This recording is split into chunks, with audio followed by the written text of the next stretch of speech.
Good afternoon, good evening, everyone, and thank you very much for joining the session that we have for you today on implementing strategies for disability policy in different countries. I have to say, I have just moderated an incredible session with Charlotte from the World Bank and with Richard representing the United Kingdom government.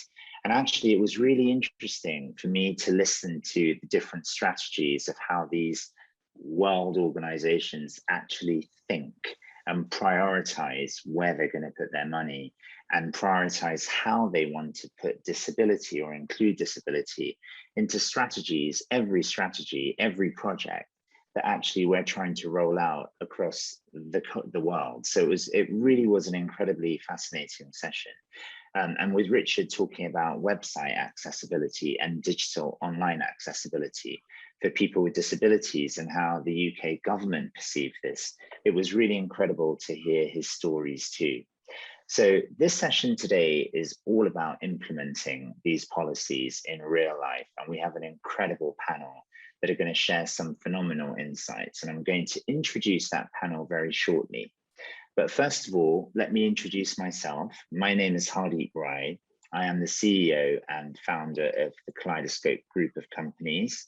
I sit here before you today and I'm wearing a pink shirt with a pink and a blue tie. I am of Asian origin. I believe I look like George Clooney, for those of you that know who George Clooney is. I have a white background. I have my little son of 2 years old in the background, who is my apple of my eye, and he is 14 years old at the moment and severely disabled. And he is the reason that Kaleidoscope as an organization exists.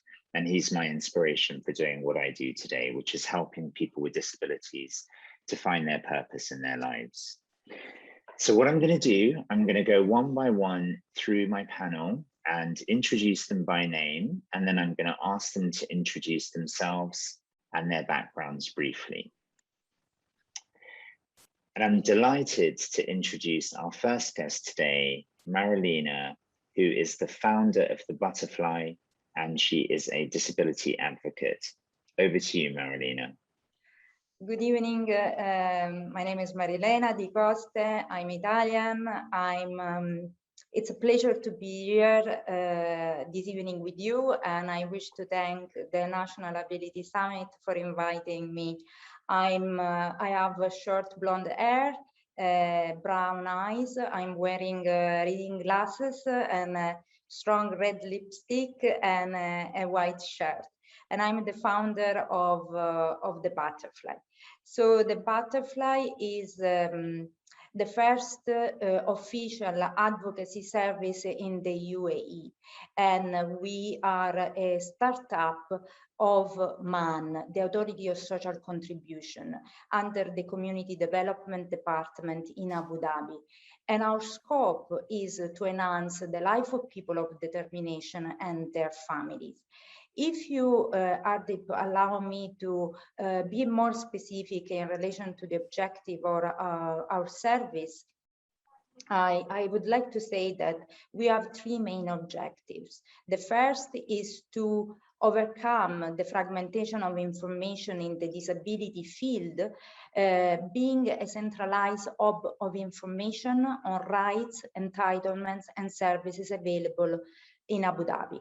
So giving in this way informed choices to people of determination and the families.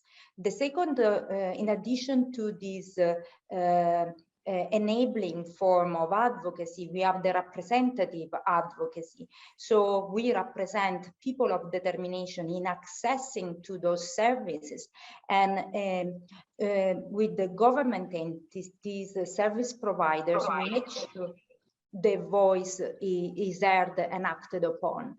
And the third scope that I believe is the most important scope is that we advocate for changes at policy level, so in a systemic way. And that is where we interact a lot with government agencies and service providers and all the stakeholders in Abu Dhabi. Hardeep here. Thank you very much, Marilena. That's fascinating. I'm going to have lots of questions for you coming up soon. If I may move over to Andrew, sir, from the African Disability Alliance to introduce yourself. Yes, my name is Kudakwashe Dube. I was born Andrew, and then at the age of 2 years old, I had polio, and my parents changed my name to Kudakwashe, which means they wish the grace of God. So I'm a person with disability. I have got paralyzed legs, and I use a wheelchair. And I normally am seen putting on a hat, or almost in the last 5 or so years. It just inspires me. It reminds me of my grandfather. But otherwise, I am a person with disability myself who is working at various levels of disability. I am the CEO of African Disability Alliance, which is a coalition of organizations of people with disabilities in Africa. The Alliance is a technical agency.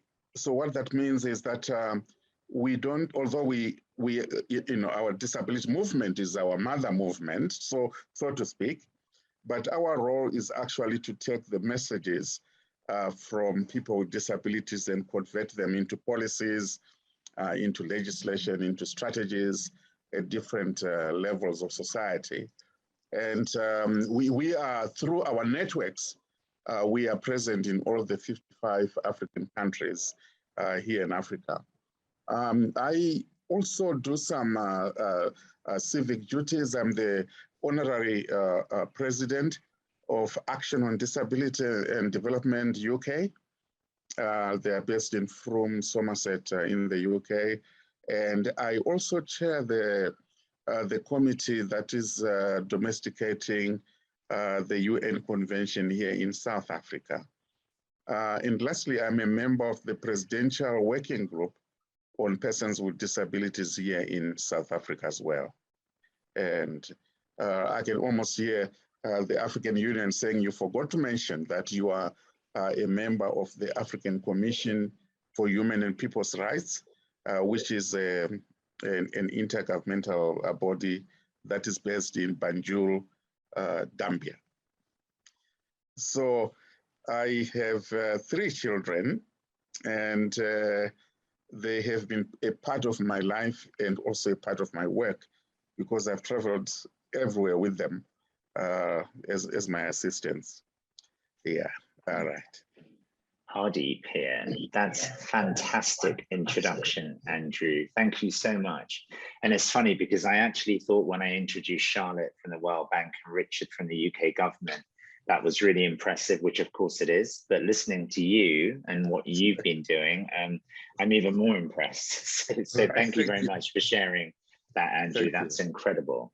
And Alejandro from and you're actually the head of policy development for the European Disability Forum. Thank you very much for joining us today. And perhaps you can share some of your biography and background, sir. Yeah, sure. Well, first of all, thank you very much for the invitation. Yeah, my name is Alejandro Moledo, and I'm Spanish.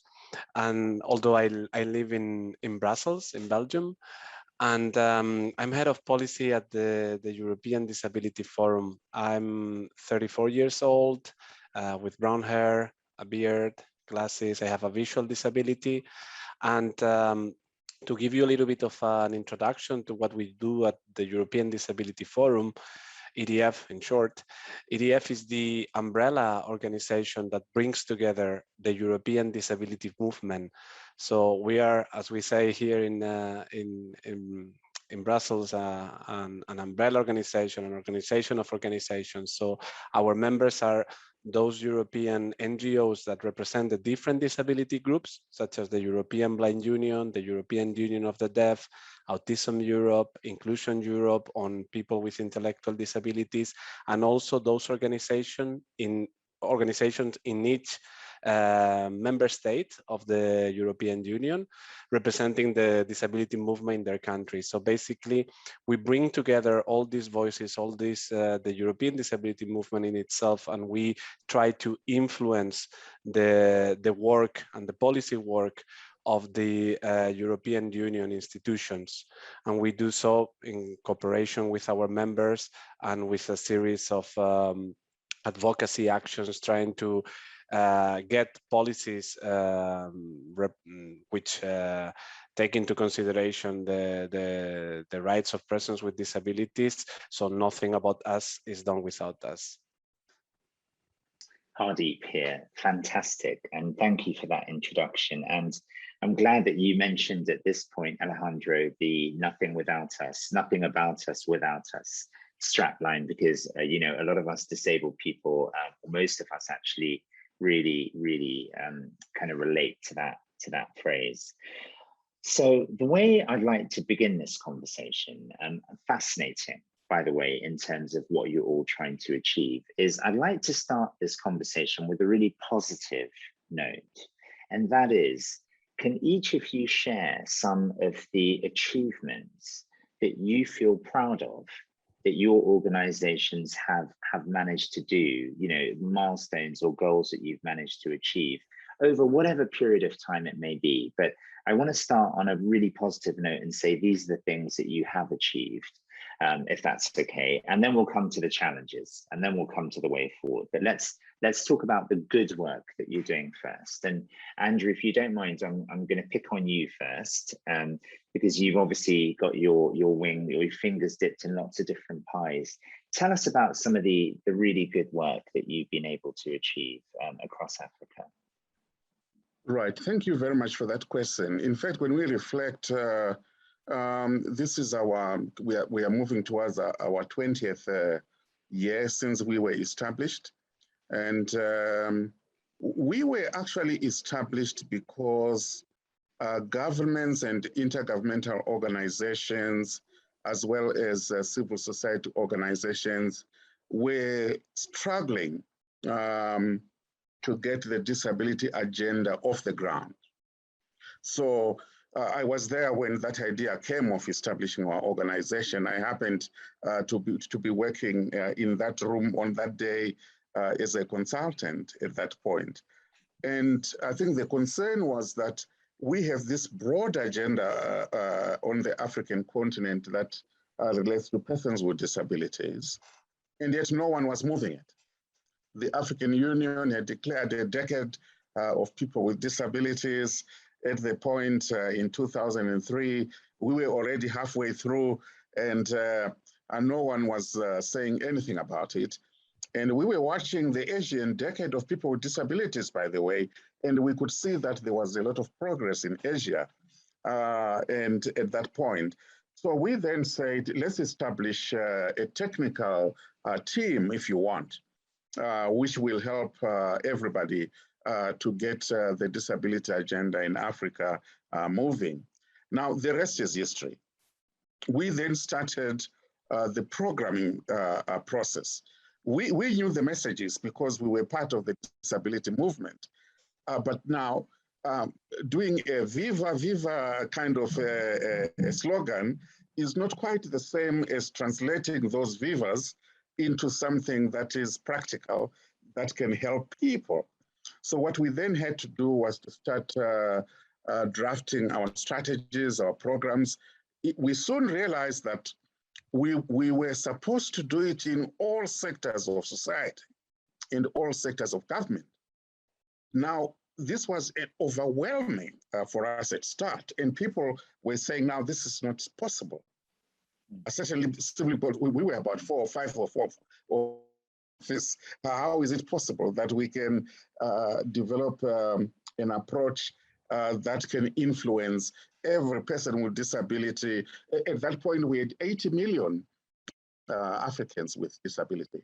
Now, how could we 80 million. Now, is it possible to bring development and human rights to any individual, wherever they are, on the African continent?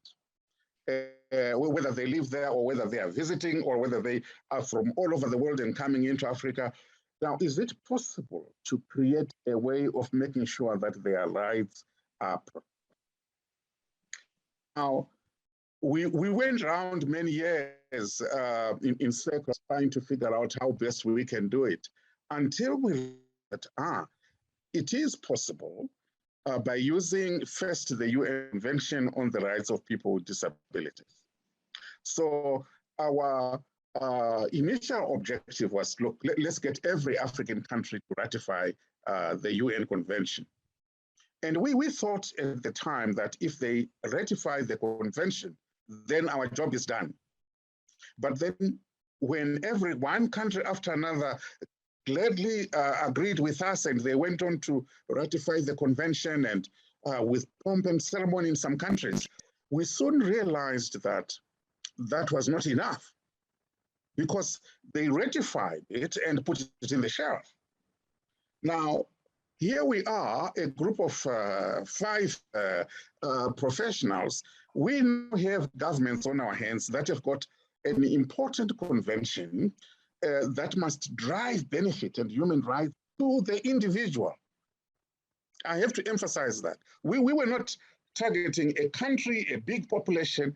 Our aim was to make sure that the child is able to benefit from the conventions and the policies that relate to the child.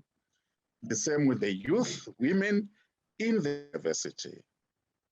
So we then started trying to, I guess one could say, to engineer a way through this whole maze. And we soon realized that we can't do that without government. Now, it is at that moment of awareness that we then said, well, I think we need to target the government. But then look at where we started. We started at the bottom of the ladder, where there were young professionals and officials of government. Whenever we went there, they were very happy to receive us and to work with us. We started with politicians. And the politicians, and some, particularly when they are going for elections, they can promise the whole world. Now, we soon realized that this was not working. So we then said, if we are to be effective to bring development to the individual, we have to target the core of government. Okay. Thank you very much for that question, Andrew. So I just have a quick follow-up question for you. It's incredible what you've just shared with us. How many people with disabilities do you actually feel the African Disability Alliance has impacted over your 20-year period, just roughly? I would say where the approach is that you want to give individuals the right to defend their rights and the abilities, the means, the tools to do so at their own pace in their own geographical environments, and you give them the tools to do so, binding tools that can be enforced. In other words, they are enforceable. Like a charter, like our Africa Disability Protocol, which is binding on a government, and then it is linked up to the African Charter for Human and People's Rights and the African Court in Arusha. So we have 84 million people with disabilities on the African continent who could use that, the convention. They can also use the Africa Disability Protocol to enforce their rights at their own pace, in their own circumstances. Thank you, Andrew. That's amazing. That's incredible insight. Hardeep here. Now, I'm going to ask you, Marilena, the same question. Tell me some positive things that you have achieved with Butterfly in Abu Dhabi. Thank you.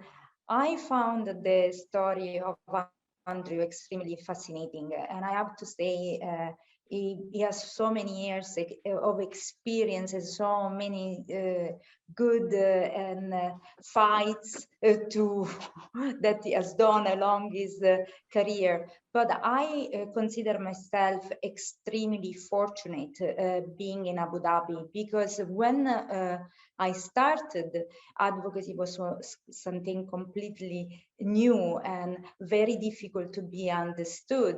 But the impact that we had was immediate. I think in the last 2 years, probably we had 400 people. It's not a big number, but it's 200, it's only 2 years that we are on the market. Already we have a platform of parents that or children of determination that we support daily with information on rights entitlements of 150 families.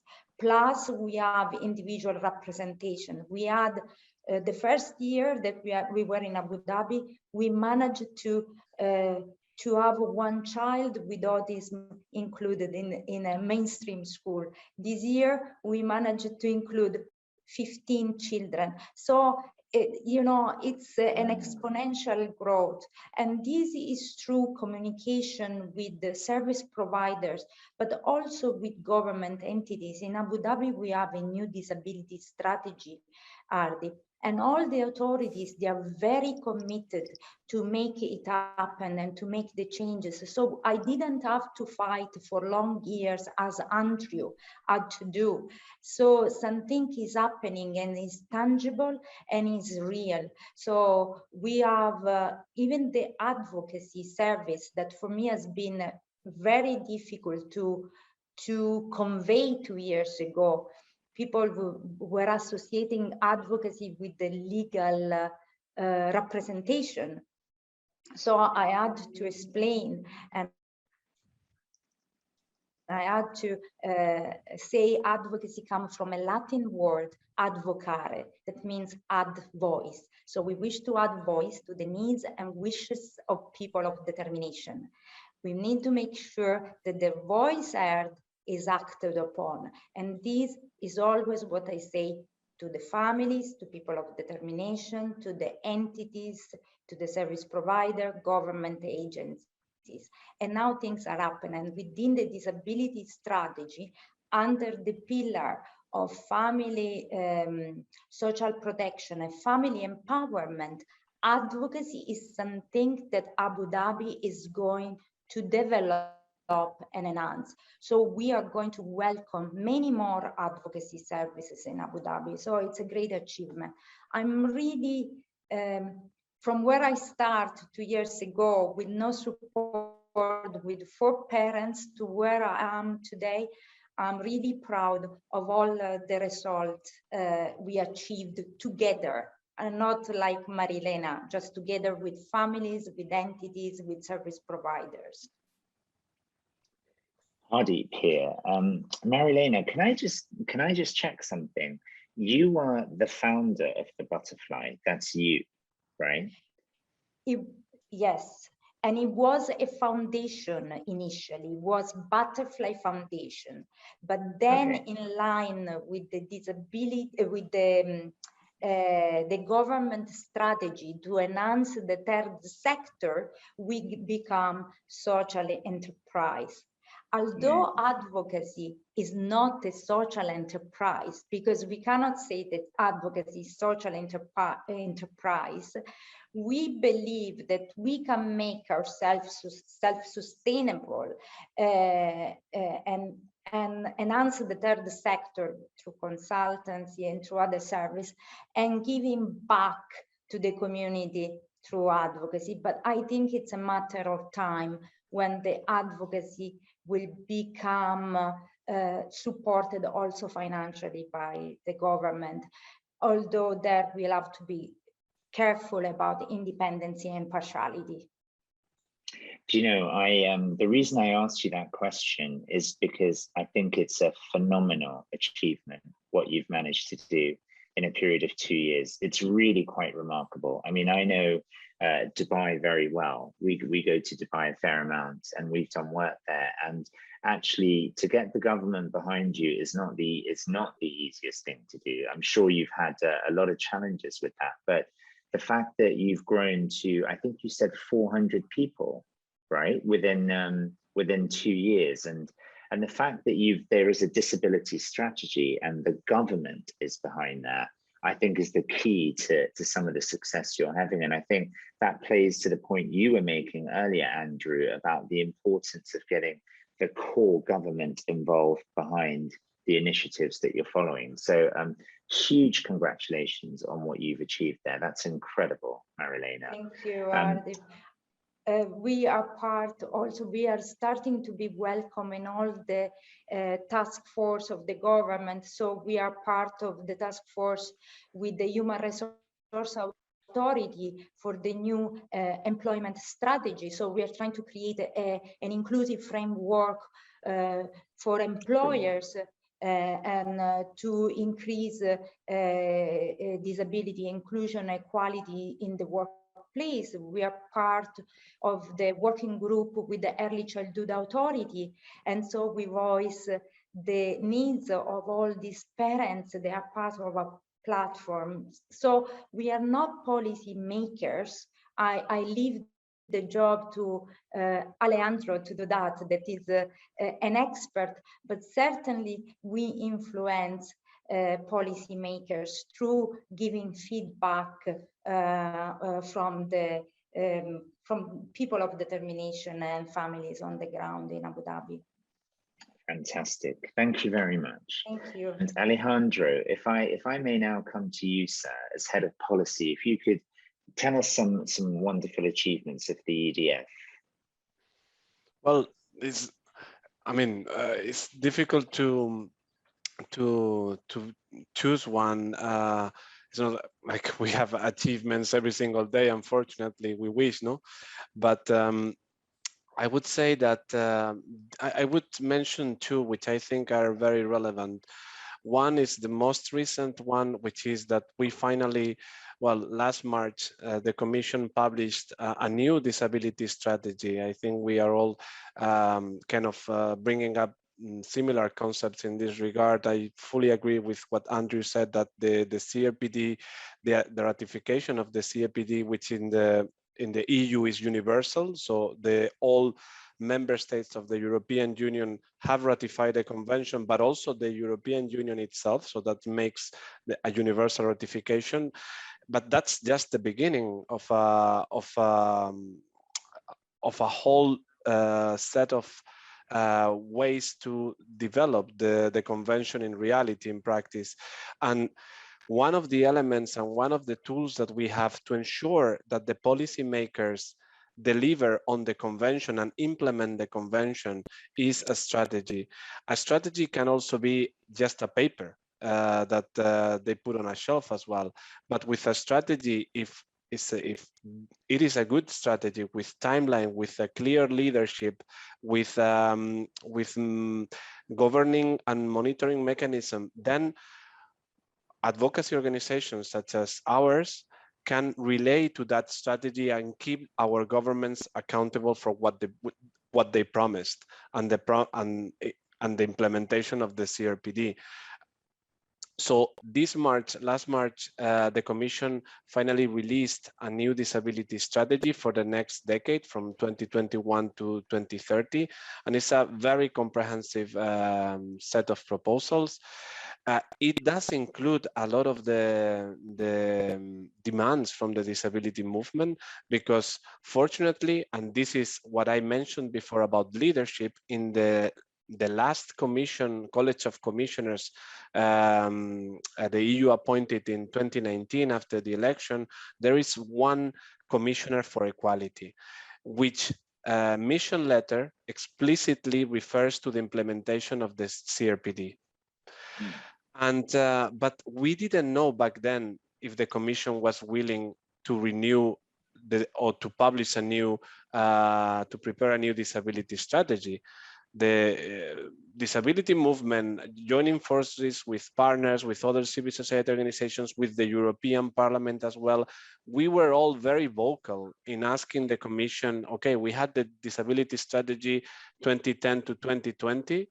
Is 2020, you are not confirming yet if you are going to prepare a new roadmap for the next years on how you plan to implement the convention. And in the end, the Commission agreed. And the good thing is that thanks to this leadership role of a commissioner for equality, focusing on equality files, her cabinet and the services in the Commission were really open this time to include the disability movement and to consult us on a regular basis during the preparation of the strategy. And when they released it in March, we were happily surprised that they included many of the demands that we were referring to for many years. So now we need to see if they deliver, of course, because again, a strategy is just a strategy, is not binding legislation, which is what actually can change the lives of persons with disabilities, but it's again a way for advocacy organizations like us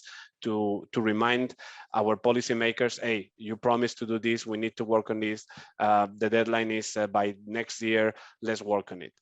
But sorry, because I got into the study because I think it's related to what Andrew and Marilena are saying, but my personal, well, personal is not mine, but of course it's very close to my heart because I work very closely in this file, is a new legislation on accessibility. It's called the European Accessibility Act. And I like to mention this because I think it will have a global impact.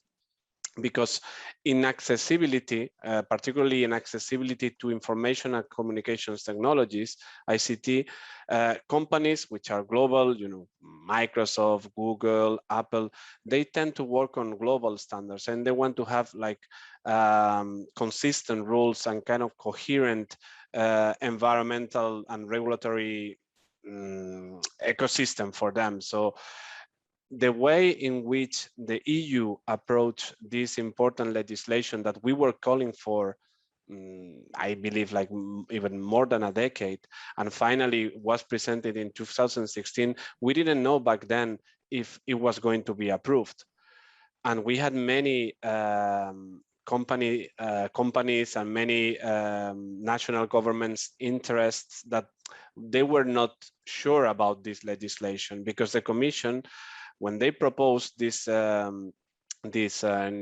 directive, which just means a European law that then needs to be transposed, meaning like translated and incorporated into national legislation. When they proposed this directive, they didn't know if it was going to work, but the Commission applied the internal market access approach, meaning like if you want to sell a product in our internal market, you know, the EU, we are 27 member states and we share a common market and therefore common rules. If you want to sell a product covered in this legislation in one country, you will need to respect the accessibility requirements, and that will be applicable to all countries. So by having this kind of approach of a market, which is 500 million people, you are kind of ensuring that all companies will ensure this adequate level of accessibility. And the good thing about this is that accessibility legislation, while you develop the accessibility requirements, you need to make them in a way that are, you know, that you can test that the outcome is what you when you intended to. You cannot specify, okay, you need to produce and specifically PDFs. No, you need to set the accessibility outcome that you want to achieve. So the document must be perceivable and understandable by persons with disabilities, for example. And by having these requirements, which are very much aligned with the ones that they have in the US, but we went a little bit further in certain products and services, we are raising the level of accessibility of ICT products and services, which I think it will have an impact as well globally. Because, for example, nowadays, just to give an example, because this directive covers many products, I don't want to get into the details, but it goes from computers to smartphone, TVs, ebooks, emergency communications, telephony services, etc., websites, obviously, ATMs, ticketing machines, payment terminals. But by raising, again, this kind of level and ensuring that you establish a coherent ecosystem, you are also guaranteeing that also in the rest of the world, these companies, these global companies will sell products which are accessible to persons with disabilities. Nowadays, to give you a very simple example, you can buy a TV which is accessible, and unfortunately only the most expensive ones have all the accessibility features. With the Accessibility Act, once the law is implemented, all TVs that are sold in the EU, and many of them are sold globally as well, will have this set of accessibility requirements. And I believe this is a really good outcome that we achieved in the last, in 2019. Can I ask a question on that, please, Alejandro? How long do you think it will take for that rule to be implemented? The example that you just gave about the TVs, how far away are we from that being law? We are not far away. That's the tricky thing about the European Union. Is quite complex, and it takes a lot of time to really see an impact on people's life. But the legislation was adopted in 2019. Now all countries have 3 years to adapt their national legislation. So if they had an accessibility legislation before, they will need to update it, or if they didn't have any legislation, they will need to introduce one to comply with the European Accessibility Act. And they have until 2022. And then there will be 3 more years for the market to adapt, to introduce these changes. So by 2025. Okay, we should be looking forward to that. So the next point that I wanted to raise, which I know is a very, very pertinent point, is around the challenges, because there's a lot of people with disabilities that are around the world today that are in your respective countries that you are interacting with through your organizations that will unfortunately feel that their voices are not being heard, that will feel that they are not achieving what they want to be able to achieve, you know, and they're struggling in very big ways. And what do each of you feel your organizations face as challenges, and how do you think they can be overcome? Because I think this is the real crux of the conversation, really, is sort of, you know, how can we make that impactful difference through your organizations, overcoming the challenges that you face? So Marilena, I'm going to come to you first with that question, if I may. There have been in the last 2 years several challenges, and people of determination and families face challenges, and the butterfly face challenges. One of our main challenges was trying to convey the role of an advocacy service. Advocacy is very new in this part of the world, and even you know, government agency and service provider couldn't understand what I was doing, and I was trying to convey, and saying, but we have service providers, why do we need you? Why do we need you? You don't deliver any service. And I'm saying, no, okay, I'm not the ultimate deliver, I'm the service deliver, but I do deliver because I empower people. I empower people through information. I empower people making sure that the rights are met, that their voice is heard, that is acceptable. But my first challenge was about conveying the power of and the necessity of an advocacy service, and also the beauty of the independency, of the impartiality of an advocacy service, that because we are not directly involved in the delivery of service, we are free from potential conflict of interest when we represent a person of determination. But that has been a struggle, has required a lot of time. Also, we have other struggles because advocacy services around the world, in some countries, they are partially funded by government, and they have an overseeing independent committee, but being a social enterprise put pressure on an advocacy service. So further pressure. I know we can be a social enterprise and we can achieve that, but we wish to focus on rights, on changes of policies, and we wish to advocate rather than be worried about, be self-sustainable, in doing that. So this is a challenge, but I think, as I mentioned before, the disability strategy as within it, the implementation of advocacy services. So it's a matter of time. What we are, what the government is understanding now is the service that we offer, that we are offering tangible outputs. We are making a social impact in the local community, and we are aligned with the Sustainable Development Goals, and we are proving that there is we contributing to the economic growth of the community. So if we have a person, a child, okay, just to make it to give a practical example, if we make sure that the child at early age get the right early intervention and get access to education, then the child most probably will be successful in life and will have access to employment, and that will turn in a remarkable social economic impact for the local community.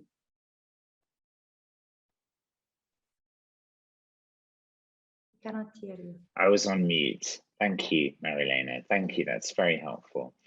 Andrew, sir, if I could come to you with the same question in terms of challenges and how we can overcome them.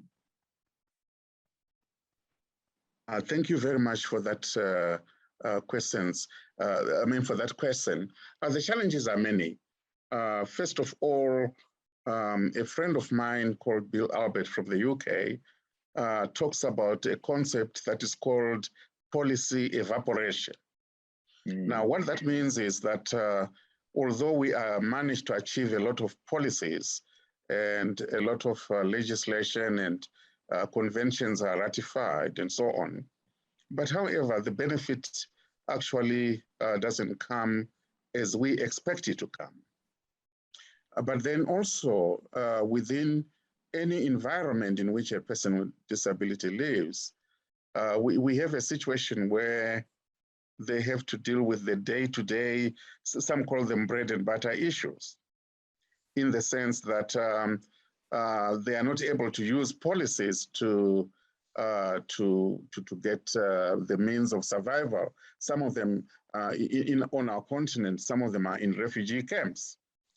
Just this morning, we were talking about persons with disabilities that are affected by migration or refugee. They are refugees in different countries, and they are facing different types of problems in that environment.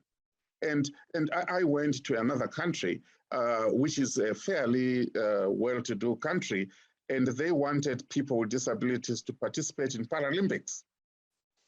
And they had bought all the equipment and all the tools that were then supposed to go down to the village. But they didn't have logistics of getting them there. So the policies can only work as go well if they are implemented and there are accountability structures. Now, that's another issue. We thought that by putting people with disabilities in parliaments and in legislatures, that we would have self-representation. But then we soon realized that the moment we go through the political party system, we become compromised. And we are not as effective as we should be. So hence, the accountability and the oversight becomes weakened. So when these things do happen, then you sometimes feel like, well, the effort that we have put in making sure that we have policies, maybe they are not working as much as they should be. And then if you add all that, you realize that, I have to say, we consider ourselves as people that are a stone. If you throw a stone on the middle of the river, it creates waves. Now, you have to negotiate with each wave before it is created. To say, we don't mind whichever direction you go, as long as you take persons with disabilities and their rights and make sure that those rights are enforced. So do we all agree? And then each wave will agree to take your rights. But however, it doesn't always work like that. Some of the challenges we can't they are beyond the control of human beings. Yes. Look at the drought that is going on in Kenya at the moment, where really an entire community it has got very little grass and animals, and they are dying because of drought, because of climate change. And then if you look at the swarms of locusts that came in East Africa that were destroying the livelihoods of people. Now, those swarms of locusts come with no rules.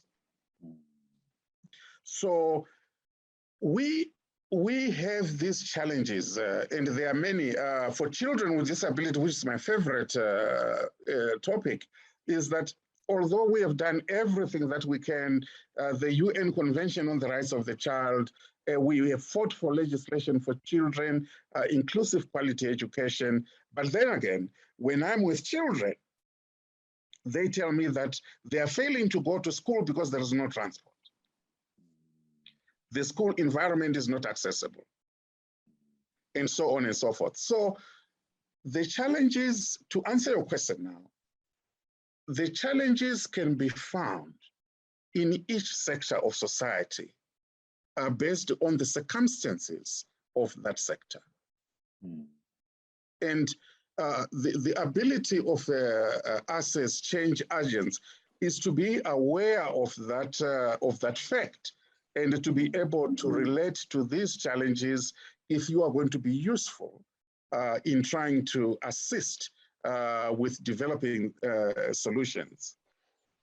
Do you know, I love I was going to say, I love the way you concluded that, and actually talking about some of these challenges being outside of our control makes you realize there are things that we may never be able to change, but then there are things that are within our control that we can. So thank you for that, Andrew. That was an excellent answer. And Alejandro, if I come to you with that question, but also when you answer it, maybe you could bring the aspect of sort of the difference in policy focus between Europe and the USA and Africa, perhaps, and how you feel that there are differences in the way that each of you think about disability. Well, again, it's difficult to choose one challenge or a set of challenges. There are many challenges, and as Andrew said, as for policy, many times, and I really like the term he used.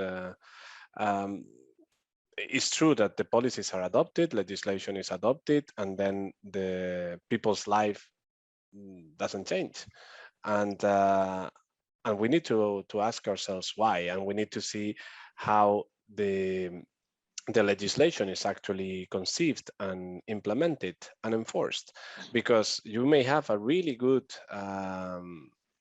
legislation declaring that everyone has the right to X, Y, Z, but the difference is whether first you have a comprehensive scope. So do you cover, for example, that example of education? Okay, you may have an accessible school, but if you don't have accessible transport to the school, what is the point? So you need to have a really comprehensive scope.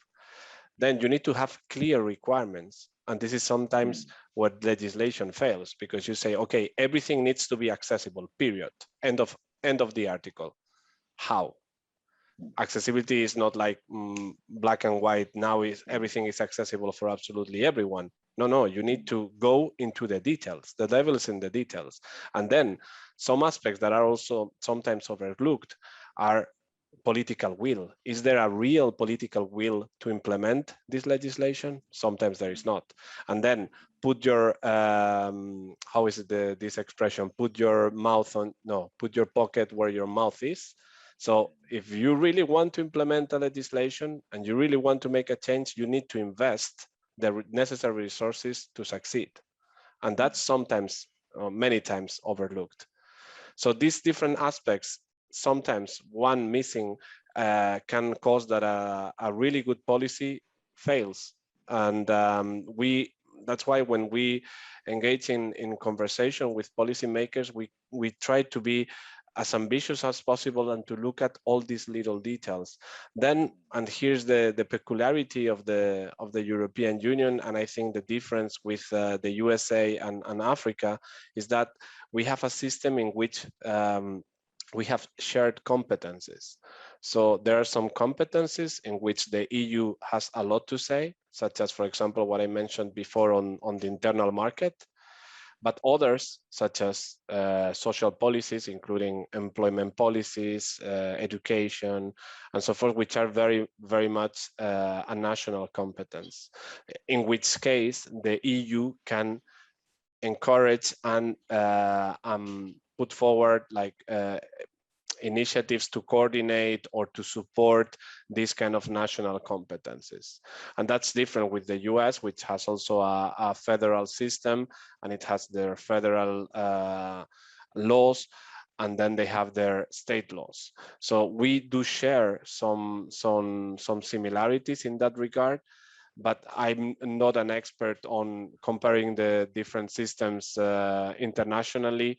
I do just know that for some certain aspects, we can see that as long as we have the same objective, the CRPD, we can say more broadly, but then focusing on different articles and the different objectives of the CRPD, then the way to achieve it depends very much on the political system and the situation and the context, because sometimes what it works in a country may not work in another one due to the difference in the context.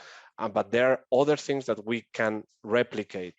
What I mentioned before on the accessibility of technology, which is something that we are using now to talk to each other, that's a global issue. And this is an area, for example, in which we can advance on the rights of persons with disabilities together, because it's a common tool that we use globally. There are other aspects in which disaster reduction, the fight against climate change, accessibility on the built environment, that we do share the objective, but we need to adapt the solutions at local level and national level. And in this case, we need to balance the supranational and national competencies and see how we can achieve a best result. I don't know if I answered your question. I hope I did. Hardeep here, you answered it brilliantly well, Alejandro. I think that the thing that you said that I really loved, I made a note of it, is the word political will. Okay, I'm going to say that again, political will, because actually I think that is a critical point and the critical takeaway from this entire session, and for all the people that are listening, is that if you have the right political will, then actually anything is achievable, right? If you've got the government behind you, the political will, the intention, the right people, you know, Alejandro, you spoke a lot about the Commissioner of Equality and how much she has achieved as an individual, that drive, you know, and Marilena, I think you are a fantastic example, your organization, of what you've achieved with political will, the government behind you, right? That's been incredible. And I think, Andrew, you know, what you said earlier about getting to the core of the government and getting them to help to instigate change, despite the fact that there's going to be many things that are outside of our control, the fact political willingness is there, and most importantly, the people with disabilities feel that genuine intention in the will, then actually that's the best that we can do. to create inclusivity. So I think you've made some fantastic points there, Alejandro. So looking at the time, I mean, I think this has been a very nice free-flowing conversation, talking about some of your achievements and then some of the challenges. And then perhaps we'll come to now, I'm going to just ask a couple of direct questions for each of you, and then we'll start to close. So one question I'll ask for you, Marilena, quite specifically in terms of your organization, what do you think has been one of the biggest game changers for you as Butterfly that's helping you to resolve some of these problems that are around you? Certainly, I've all the agency, the government agency on my side supporting me is what we call the political will is there. They're there supporting. They're there. First of all, I was a startup of a government agency, and that is a good start. It's already a good start because I come from an initiative from the Authority of Social Contribution, which scope is to enhance the third sector in Abu Dhabi. So also something that I want to highlight is the last April, the Community Development Department in Abu Dhabi signed a memorandum of understanding with the Department of Economic Development, with other government agency, with the Abu Dhabi Global Market and the Authority of Social Contribution, to have a framework for the enhancement and the support of social enterprises, which have a public and private sector cannot do all by their own. We need to synergize in this field, and we need to unify forces and resources and expertises. And this is what the government of Abu Dhabi is doing. So I'm really grateful to them for supporting me. Hardeep here. I think that's a wonderful close for you, Marilena. It sounds like you're in exactly the right kind of position that you need to be in right now. For you, let's hope and pray it's just a sort of a upward trajectory and you continue in that way. And actually you collaborate with other organizations that can help you to then spread. Because I think, Andrew, if I come to you and I look at all the different organizations that you're involved in and what you're trying to do, you know, with the different bodies, you know, it's kind of trying to bring them all together, isn't it? As a final kind of message for us to get out there. What would you say to that, Andrew? Yes, you're quite right. I think with all the stakeholders that we are trying to bring together around different themes, our primary objective is to make sure that a person with disability is able to enforce their right, to enforce his or her own right, and that whatever we have created in the form of legislation and policies, that it is meaningful and that it is being implemented. So we celebrate when people with disabilities win legal cases, because we know that, or sometimes they lose, but in most cases, if they win a legal case, we celebrate, because we know that an individual is benefiting from the work that we are doing. There is a tendency to have what I call a flock mentality, that as long as we are many, then that's okay. You see, you don't realize that we have individual families out there that are going through difficulties, and they may not well be a one-size-fits-all approach, and that we need to be sure that whatever we do is able to reach at the level of the family, at the level of the individual. And when that happens, then we celebrate. Yeah, so it's always a good idea to bring in duty bearers and rights holders in one room, and we agree on what needs to be done. And if you can be part of that linkage, then it becomes a useful role to play. Yeah. Fantastic, Andrew. That's a really wonderful point to end on from you. Thank you for that, sir. And finally, Alejandro, to you for the final word on what you feel needs to change or that people could do better to help you?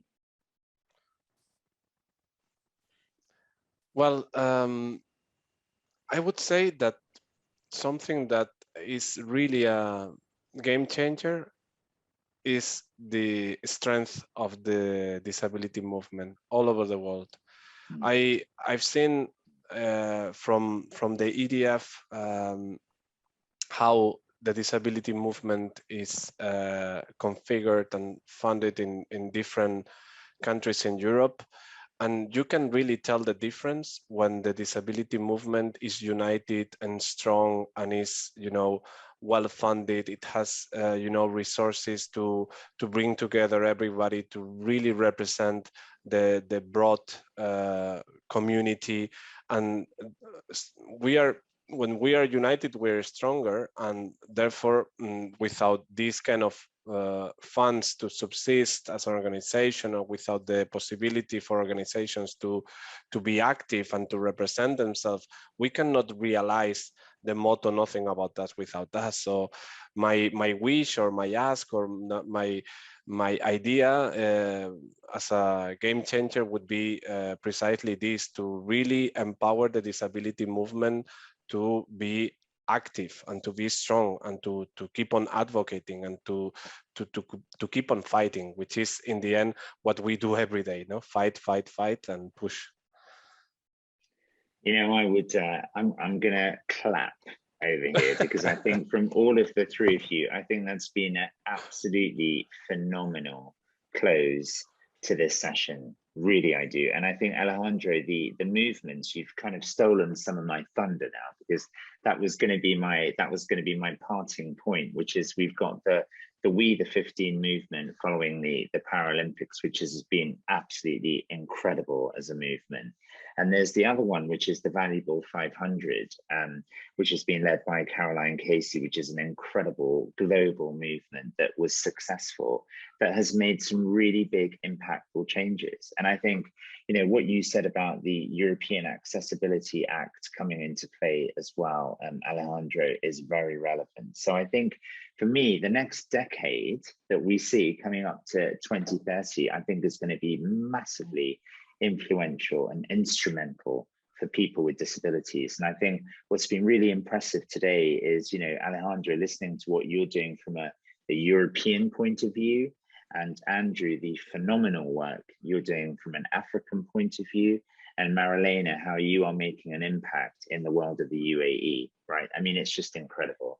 And the funny thing is, we're all trying to do the same thing, but we're just trying to do it in different ways. And I think what we have to do, as a lot of you have said today, is club together and do it together to actually make maximum impact.